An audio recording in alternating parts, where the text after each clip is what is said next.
আসসালামু আলাইকুম। কি অবস্থা সবার? আমি জানি সবার মনে এই মুহূর্তে একটা প্রশ্ন জাগতেছে, ঘুরপাক খাচ্ছে। সেটা হচ্ছে তাণ্ডব সিনেমার খবর কি? গতকালকে এক ভাই আমাকে ডিরেক্ট ফোন দিয়েছে। ফোন দিয়ে বলতেছে, "ভাই, আমি আপনার ভিডিও দেখি। আমাকে জাস্ট এইটা জানান, তাণ্ডব সিনেমার টিজার কবে আসবে?" আমি তো অবাক। একটা সিনেমার টিজার কবে আসবে সেইটাও মানুষের কৌতূহলের কোন জায়গা থাকলে মানুষ একজন সিনেমা রিভিউয়ারকে ডিরেক্ট ফোনে এটা জিজ্ঞাসা করতে পারে। জানি না তাণ্ডব টিম কি করতেছে, এই উত্তর এই মুহূর্তে আমার কাছেও নাই। এই উত্তর আমি মনে করি যে এই মুহূর্তে কোনো রিভিউয়ার যাদের ভিডিও আপনারা দেখেন কারো কাছেই আপনারা পাবেন না। আনুমানিক কিছু বলে দিলে সেটা বলাই যায়, বাট আসলে অথেন্টিক নিউজ দিতে চাই, সো আসলে বলতে চাচ্ছি না কোনো কিছু ওইভাবে। আমি যেটা বলতে আসছি এখানে, আসলে তাণ্ডব টিম আর তুফানের যে টিমটা ছিল এরা কিন্তু সেম। তারপরেও তাদের মার্কেটিং স্ট্র্যাটেজি, তাদের এই যে টিজার, ট্রেলার, পোস্টার বা সিনেমার যে কোনো কন্টেন্ট রিলিজের যে একটা সিস্টেম, যে একটা পরিকল্পনা, সুদূর প্রসারী পরিকল্পনা, সেটা কিন্তু তাণ্ডবের ক্ষেত্রে খুব একটা দেখা যাচ্ছে না। কেমন যেন একটু মনে হচ্ছে না যে তাণ্ডব টিম কোথাও গিয়ে এলোমেলো হয়ে গেছে, কোথাও গিয়ে কোনো একটা লুপে আটকে গেছে, কেমন যেন শুরুর থেকেই এটা লিক হয় ওটা লিক হয়, এরকম একটা ভেবাচাকা অবস্থা। আসলে সবসময় এক আশা করাটা কিছুটা আমার মনে হয় যে আমাদেরই ভুল।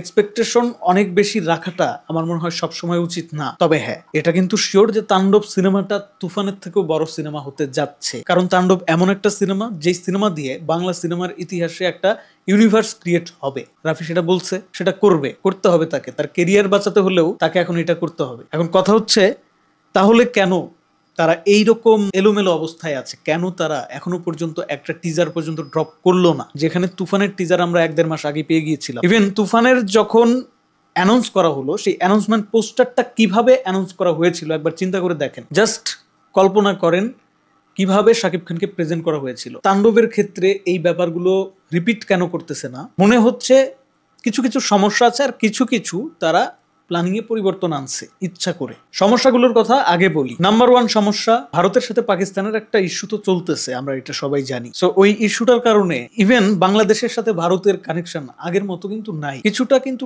মানে ভিতরে কিন্তু কিছুটা হজবরল অবস্থা আছে। সব মিলিয়ে মনে করেন যে ভারতে গিয়ে শুটিং করার যে ব্যাপারটা আগে যতটা ইজি ছিল, সেরকম ইজি আমার কাছে মনে হয় না যে এখন আছে।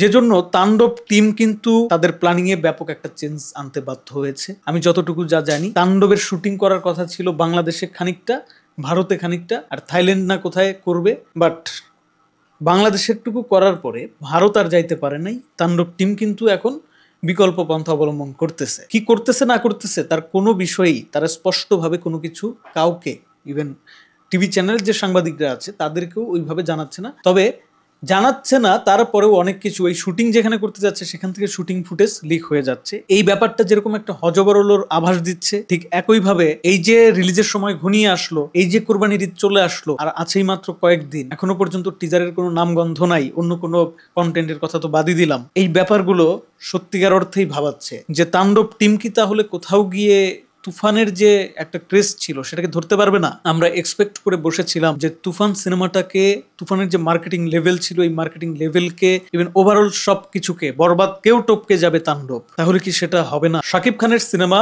ভালোভাবে প্রমোশন হয় না, একটু ঢিলে ঢালা প্রমোশন লক্ষ্য করা যায়। কারণটা আমরা সবাই জানি, কারণ শাকিব খানের সিনেমার প্রমোশন না করলেও অটো প্রমোশন হয়ে যায়। কারণটা হচ্ছে শাকিব খানের বিশাল বড় একটা ফ্যান বেজ আছে। কিন্তু প্রমোশনটা কতটা ইম্পর্টেন্ট সেটা তুফান টিম দেখালো, আর সেই তুফান টিমই এখন তাণ্ডবে এসে নেতিয়ে পড়লো। সেই তুফান টিমই এখন কোনো কথা বলতেছে না, আওয়াজ তুলতে পারতেছে না, একদম তাদের প্রমোশনাল স্ট্র্যাটেজি চেঞ্জ করে ফেললো। এর পেছনের কারণ তো আছে, কোনো কারণ ছাড়া তো এরকম হওয়ার কথা না। তবে কারণ যেটাই হোক, পজিটিভলি নিয়ে তাণ্ডব টিম যেন সামনের দিকে এগিয়ে যায়, যে কোনো বাধাকে পার করে। এই যে একটা ঘটনা ঘটে গেল, এখানেও 2-3 দিন সময়, তার থেকে বেশি সময় মেবি তাণ্ডব টিম দিয়েছে। এই যে একজন মানুষ মারা গেল, একজন স্টান্টম্যান, এটা আসলে ঘটনা না, এটা আসলে দুর্ঘটনা, অনাকাঙ্ক্ষিত ঘটনা। যদিও শুটিং এর সাথে তার মারা যাওয়ার কোনো সম্পৃক্ততা ছিল না, তিনি মারা গেছেন খুব ন্যাচারালি, আসলে অসুস্থ হয়ে, মেবি স্ট্রোক করেছিলেন যতদূর জানি। যাই হোক, তাণ্ডবের পরিচালক রায়হান রাফি থেকে শুরু করে শাকিব খান, সবাই এই যে যেই মানুষটা মারা গেল তার পাশে, তার পরিবারের পাশে কিন্তু থাকতেছে। এটা খুবই পজিটিভ একটা বার্তা দিচ্ছে বাংলা চলচ্চিত্র ইন্ডাস্ট্রিকে। এরকমটাই করা উচিত। স্টান্টম্যানদেরকে আসলে গুরুত্ব দেওয়া উচিত। একজন স্টান্টম্যান একদিনে তৈরি হয় না, তিলে তিলে গড়ে ওঠে। আমাদের দেশে ওইরকম দক্ষ স্টান্টম্যান নাই বলেই কিন্তু আমরা ভালো ভালো সিনেমা পাই না, অ্যাকশন ঘটনার সিনেমায় অনেক ল্যাকিংস থাকে। আর আমাদের দেশে কেন ভালো ভালো স্টান্টম্যান নাই, তার কারণ হচ্ছে তাদেরকে গুরুত্বই দেওয়া হয় না, তাদেরকে প্রপার যত্নটা নেওয়া হয় না, গাইডটা দেওয়া হয় না। এই কারণে ওই ধরনের দক্ষ টেকনিশিয়ান, দক্ষ স্টান্টম্যান গড়ে ওঠে না। তো এই ব্যাপারটা খুবই পজিটিভ যে তাণ্ডব টিম ওই মানুষটার মৃত্যুর পরে তার ফ্যামিলির, বিশেষ করে তার যে সন্তানাদি ছিল, তাদের দায়িত্ব নিচ্ছে, মানে সেটা স্বল্প পরিসরে হোক, সেটা যেভাবেই হোক সাহায্য করছে। এবার তাণ্ডব টিম টিজার দিতে কেন দেরি করতেছে, তাণ্ডব টিমের মার্কেটিং স্ট্র্যাটেজিটা কেন এত অগোছালো লাগতেছে, আমার কাছে মনে হয় যে কোথাও গিয়ে সব মিলিয়েই এগুলো হচ্ছে। একে তো বৈশ্বিক রাজনৈতিক পরিস্থিতি খারাপ, এক দেশের সাথে আরেক দেশের সম্পর্ক খারাপ, রাজনৈতিক পরিস্থিতি খারাপ, মানে বিভিন্ন কারণে শুটিং করতে গেলেও ঝামেলা, তার উপরে আবার এই ধরনের ঘটনা যদি ঘটে, সেক্ষেত্রে একটা সিনেমার পরিচালক, প্রযোজক তথা সিনেমার হোল টিমের ক্ষেত্রে এটা বিশাল বড় একটা বাধার দেয়াল হয়ে দাঁড়ায়। এখন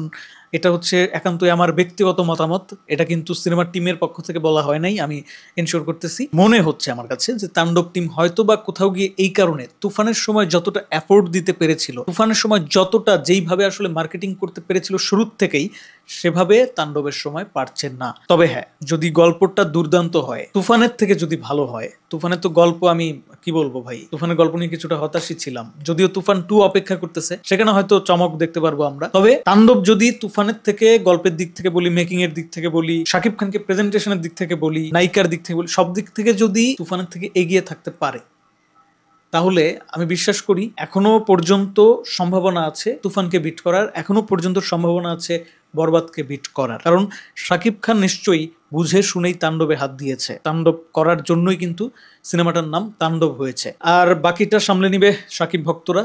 ইতিমধ্যে আমরা দেখতে পাচ্ছি সোশ্যাল মিডিয়া ভরে উঠতেছে তাণ্ডবের ফ্যানমেড পোস্টারগুলো দিয়ে, এক একটা পোস্টার মন কেড়ে নিচ্ছে, দেখার সাথে সাথে চোখ আটকে যাচ্ছে। আমি স্ক্রিনে কিছু ফ্যানমেড পোস্টার দিয়ে দিচ্ছি বন্ধুরা। এই যে দেখতে পাচ্ছ একটা ফ্যানমেড পোস্টার, যেখানে দেখা যাচ্ছে সাবিলা নূরকে জড়িয়ে ধরে আছে শাকিব খান, হাতে একটা পিস্তল, রক্তমাখা মুখ।